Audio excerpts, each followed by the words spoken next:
প্রদেশ কংগ্রেসের পক্ষ থেকে আমাদের পূর্ব সিদ্ধান্ত অনুযায়ী রাজ্যের 7টি ব্লকেই আমরা সাংগঠনিক ব্লক সভা করেছি।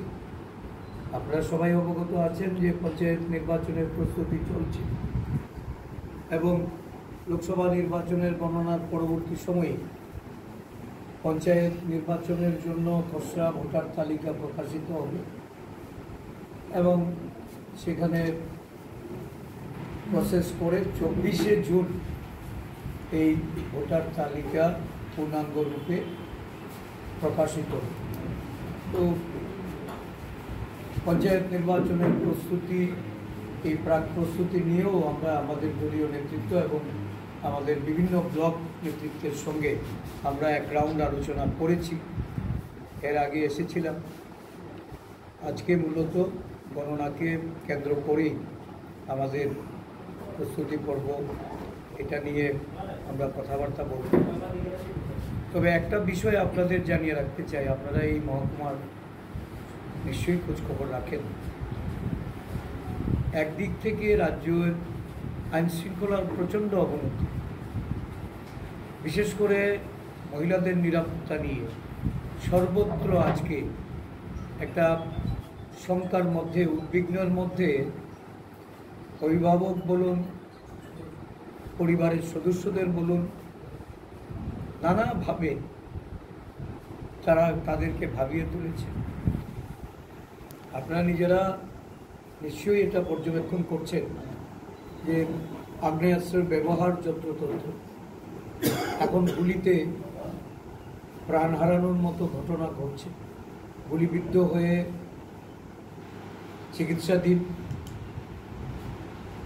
নারীর শ্লীলতাহানি, ধর্ষণ, সেই জম্পুই হিল থেকে শুরু করে কাঞ্চনপুরের বিভিন্ন উপজাতি অধ্যুষিত এলাকায় আমাদের 7টি ব্লকের ব্লক এলাকায় একটা জিনিস সব জায়গাতেই পরিলক্ষিত হয়েছে, পানীয় জলের সংকট। প্রশাসন বা রাজ্যের বিজেপি সরকার সুশাসনের কথা বলে জল জীবন মিশন, খাদ্যের সুরক্ষা, সাধারণ মানুষের জন্য এই ইউপি আমলে প্রবর্তিত যে MGNREGA, এই MGNREGA প্রায় উঠে যেতে বসেছে। এই প্রকল্পটাই বন্ধ করে দিতে চাইছে বর্তমান সরকার। খাদ্যের অভাব, কর্মসংস্থান নেই, সমগ্র পাহাড় জুড়ে চলছে জল, বিদ্যুৎ, তার সংকট।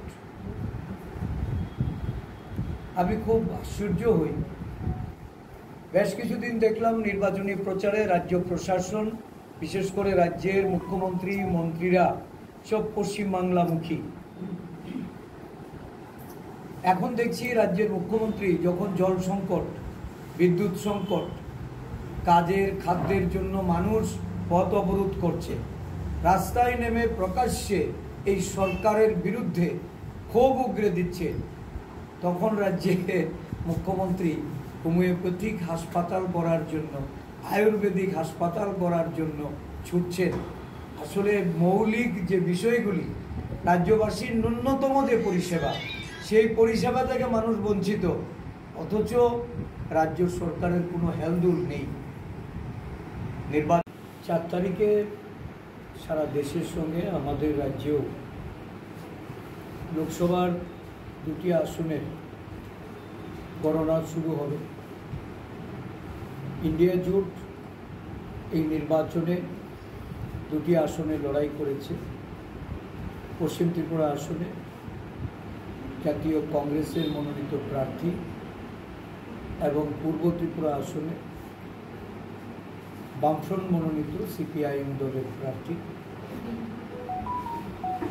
এই উভয় প্রার্থীর সমর্থনে আমরা ইন্ডিয়া জোটের পক্ষ থেকে গণনায় অংশগ্রহণ করে এই রাজ্যে যারা গণদেবতা, তাদের ভোটাধিকার বাক্সবন্দী হয়েছে, গণনা কার্য সুষ্ঠুভাবে সম্পন্ন করার জন্য নির্বাচন কমিশনের যারা দায়িত্বপ্রাপ্ত এখানে আরও এআরওরা আছেন, তাদের সঙ্গে মিলিত হচ্ছে, গণনা কেন্দ্রগুলি পরিদর্শন করছি, স্ট্রং রুমের পরিদর্শন করে যদি কোনো ধরনের পদক্ষেপ নিতে হয় সেগুলি সম্পর্কে আমাদের দায়িত্বপ্রাপ্ত অফিসারদের তাদেরকে অবহিত করার জন্য বা যারা গণনা কাজের সঙ্গে যুক্ত থাকবেন তাদেরকে দল হিসাবে সহযোগিতা করার অভিপ্রায় নিয়েই সব জায়গায় যাচ্ছি। আমাদের গণনা কর্মীরা দলের পক্ষ থেকে যারা থাকবেন তাদেরকে বাছাই করে তাদের নিয়োগপত্র প্রদানের জন্য যে আবেদন, এই আবেদন আমার ইলেকশন এজেন্ট উনিও আমার সাথে এসছেন, আমাদের দলের সাধারণ সম্পাদক প্রদেশ কংগ্রেসের আইনজীবী প্রশান্ত সেন চৌধুরী। তো এই বিষয়গুলি খতিয়ে দেখে যেখানে যে পদক্ষেপ নেওয়া প্রয়োজন সেগুলি আমরা গ্রহণ করব। কালকে 7ম পর্যায়ে নির্বাচন শেষ হচ্ছে, তারপরে গণনার পরবর্তী সময়ে বিরোধী দল হিসাবে আমরা জাতীয় কংগ্রেস আমরা এই রাজ্যের মানুষের স্বার্থে পথে নামব।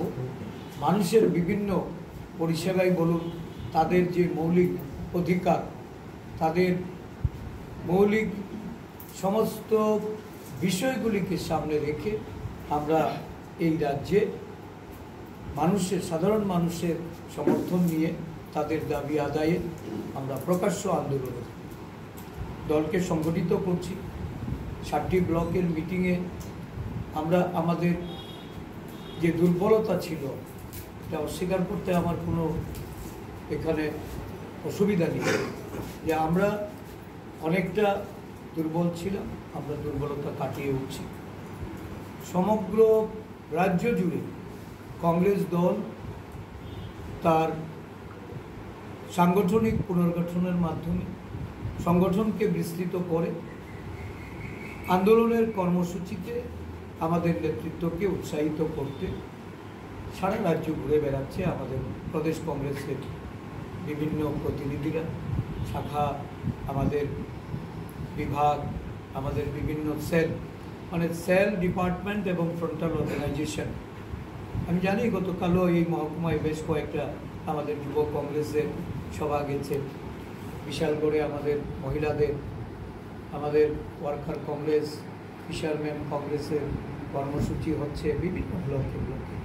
তো আমরা একটা সংগঠিত চেহারা নিয়ে আগামী দিন